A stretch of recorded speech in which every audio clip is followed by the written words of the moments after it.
fantasy short stories. How do you do, fellow chosen ones? By Jennifer Lee Rossman. She missed. After months spent traveling the world in search of ancient spellbooks once thought to have been lost to time, after weeks learning dead languages from that app with the irritating owl mascot, it all came down to this, to one shot, and she bloody missed. Well, she supposed, if you wanted to get technical about it, she didn't really miss. He moved out of the way at the last moment, causing her lightning bolt to zip by his head, instead of striking him and imbuing him with the mantle of the Chosen One. Yes, it was all his fault if the world was destroyed. Elizabeth suddenly felt much better about this whole fiasco.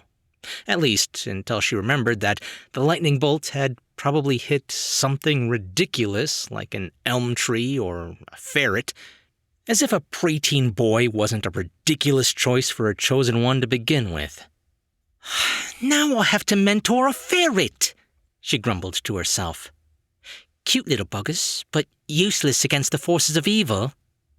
Elizabeth had no way of knowing, for which is fortuitous that I am an omniscient narrator, or this next part would make absolutely no sense, but she had cast the spell in a most curious location and direction.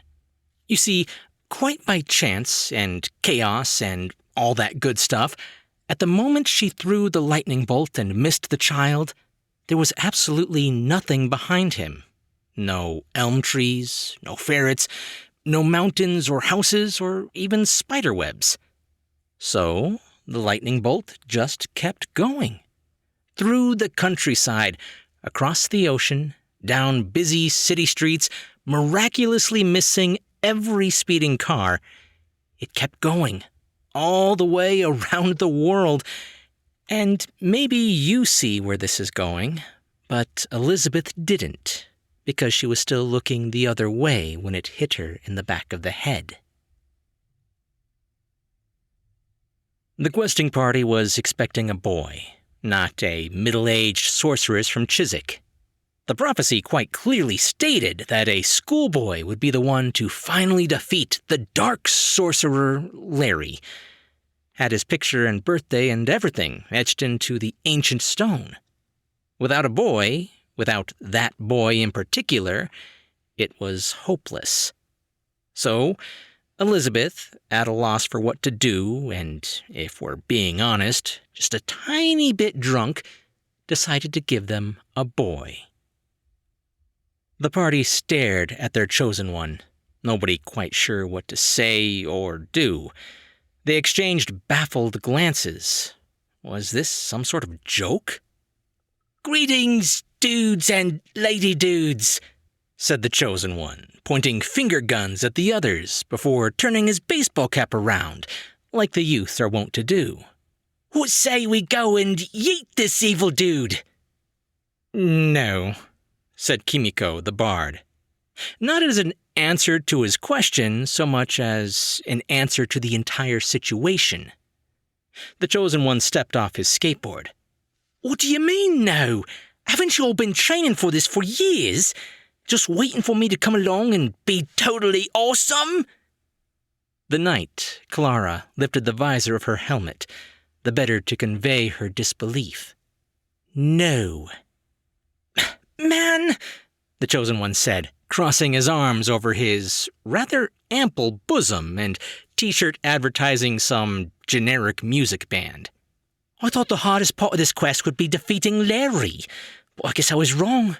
You all are as rude as the bullies in my school, where I go on Wednesdays and learn long division with the other children." Armando, the healer of the party, covered his face with his hands and made a noise that was somewhere between crying and laughing. "Elizabeth, we know it's you." The chosen one froze. "Elizabeth? Who is this Elizabeth you speak of? She sounds hot, and because I have just started puberty, I am interested in hot people." You are very clearly a middle-aged woman dressed up like what you think boys dress like, Clara said. And she was correct, but imagine her embarrassment if she hadn't been. Specifically, the witch we hired to activate the Chosen One, and whom we have met several times in the past year, Kimiko added. Armando just continued sob-laughing. He was a fantastic nurse, but not much for stressful social situations. Elizabeth began wondering if, just possibly, her disguise was less convincing than she initially thought. Where had she gone wrong? She had cut her hair, added supposedly stylish rips to her jeggings, and even skipped the deodorant to give herself that distinctive boy who hasn't realized his changing hormones mean he really should shower every day aroma. Maybe it was the voice. No, she had practiced for several minutes and absolutely sounded exactly like Keanu Reeves, just like every 12-year-old English boy. She sat down in defeat, watching the people enjoying the park where she and her party had met up. Families feeding ducks, young couples having picnics and ignoring each other in favor of their phones, people walking ridiculously poofy little dogs. And none of them knew that the dark sorcerer Larry had woken from his 1,000-year slumber. Presumably, anyway. Elizabeth supposed some of them might have been on the Arcana Apocalypse mailing list, but the newsletters usually went to spam, so they probably hadn't seen it anyway. So, I suppose, Clara gestured at Elizabeth, this means you didn't find him. Do we get a refund? Armando asked. Kimiko slapped him on the arm. No, I found him, Elizabeth said. Really easy, social media and all that, you know. Well, you see, it's all his fault, really, but I sort of hit myself. Everyone was quiet for a long moment. Better me than a tree or a ferret. If I tried dressing up a ferret like a chosen one, I may have fooled you for a few minutes. No, you really didn't, Kimiko pointed out. But you would have realized it was a ferret instantly. Wait, Armando said. If you hit yourself, does that mean you have the powers of the Chosen One? Elizabeth supposed she did, although the prophecy didn't go into detail about how the Chosen One was to defeat the Dark Sorcerer Larry. As the lower portion of the stone had been damaged by time and a bulldozer, everything after finding and anointing the Chosen One was more or less a mystery. Indeed, damage obscured even the Dark Sorcerer's name. Somebody had called him Larry one day, and it just sort of stuck. I must have the powers, she said finally, but damned if I know what they are. Why? She didn't much care for the way the others were looking at her. The party set off that evening. Oh, none of them truly believed they had a sugar cube's chance in a thunderstorm of actually succeeding without the boy from the prophecy, but maybe, just maybe.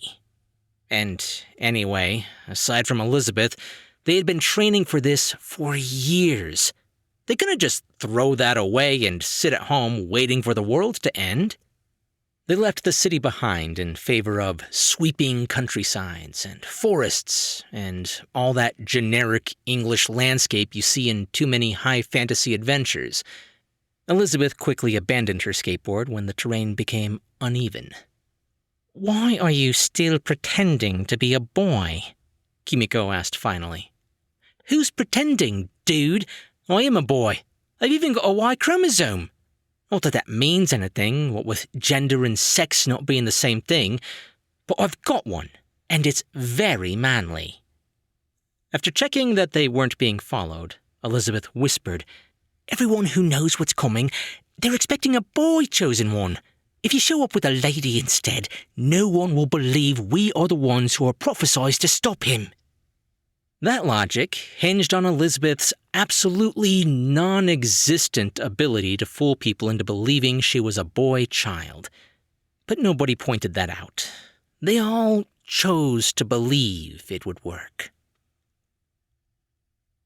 The dark sorcerer Larry opened his eyes and glared at the two-headed rooster, wishing omens of the apocalypse had a snooze button. Just a few more decades of sleep. That sounded lovely. But alas, the rooster had crowed, and with both heads. A pity, really. He had been having such a delightful dream about this delectable Egyptian goddess of destruction. With a groan that rumbled the very earth, the dark sorcerer Larry rose from his slumber. It all happened very fast. First, the world lost all colors, except for a very specific shade of orange. But nobody present was wearing that shade of orange. So, effectively, the world lost all colors. Just grays and blacks, all dreary and ominous and spooky. Immediately after that, the moon caught fire. Curiously enough, the flames were that very specific shade of orange, so the effect was rather spectacular, if terrifying. Finally, the monsters came. Hideous things, more limbs than body, clawing out of the ground and cartwheeling down from the hills, screeching and chattering their teeth all the way. The assembled crowd, subscribers to the Arcana Apocalypse newsletter who remembered to check their spam folder, frantically cast spells as they were grabbed up and devoured by the beasts. Those who escaped managed to slowly whittle down the creatures' numbers, leaving only a few as Elizabeth and her party arrived in the valley. "Oh, Lord," Elizabeth whispered. "We have to do something." Armando took a step sideways, away from a disembodied arm. "Yeah, about that. They don't really train healing magic as good as they used to, now that we have doctors and medicine."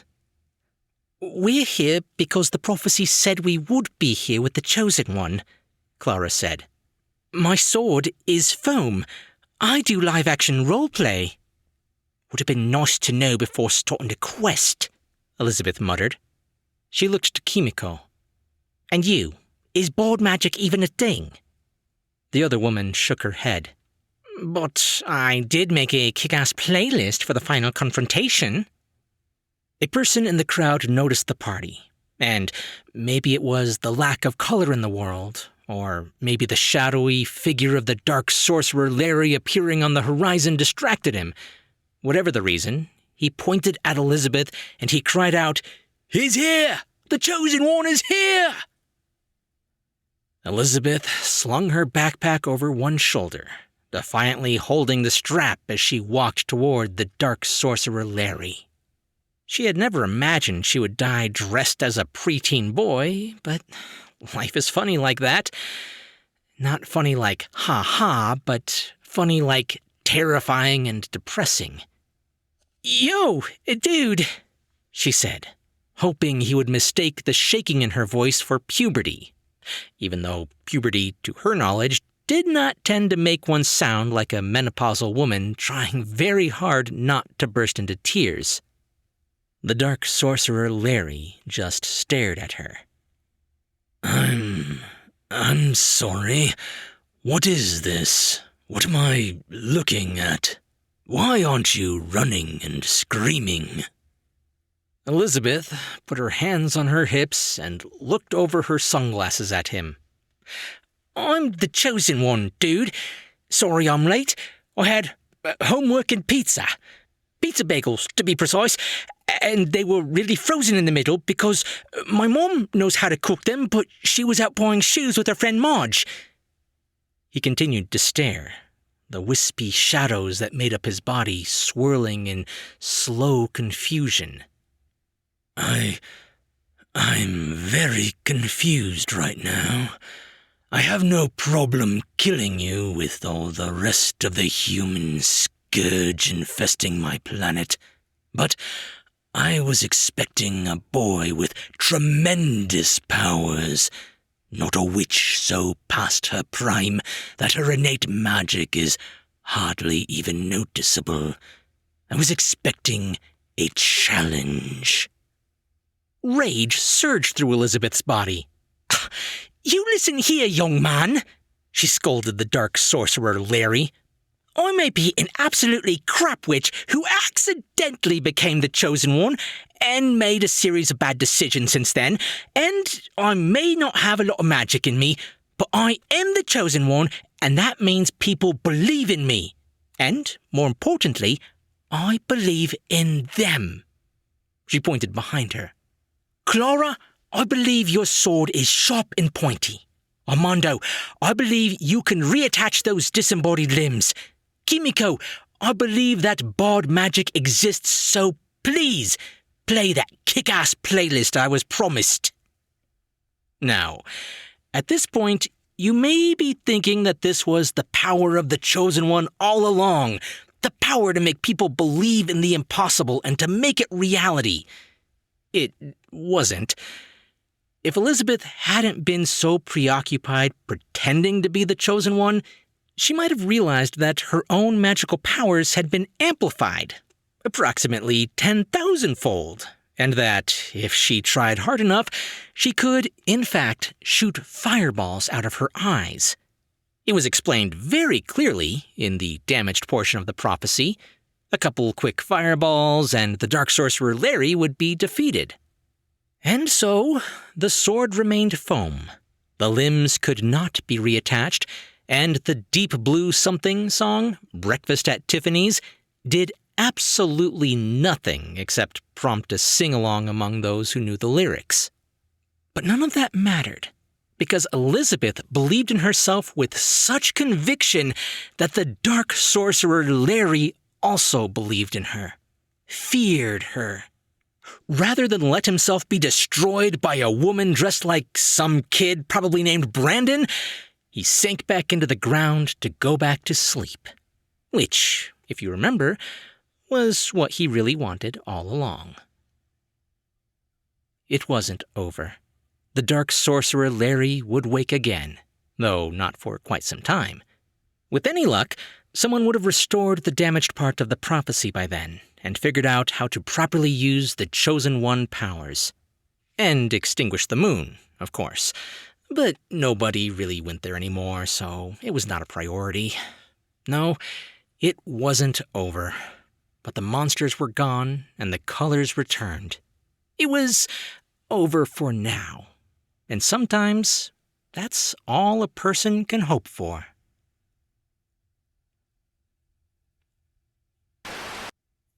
Jennifer Lee Rossman is a queer, disabled, and autistic author and editor from the land of carousels and Rod Serling. Find more of their work on their website, jenniferleerossman.blogspot.com, and follow them on Twitter as they yell about dinosaurs and live tweet movies, @JenLRossman. Hey guys, if you can't tell, I live to narrate comedy like this. It's just so much fun. I love doing the voices and the overdramatic narration. I get the biggest kick out of it. I hope you enjoyed it. If you did, and you're listening on YouTube, be sure to leave a thumbs up and a comment. If you're listening on the podcast, just be sure to subscribe for more brand new short stories. I'm Chris Herron, and that's it for today's Tall Tale TV.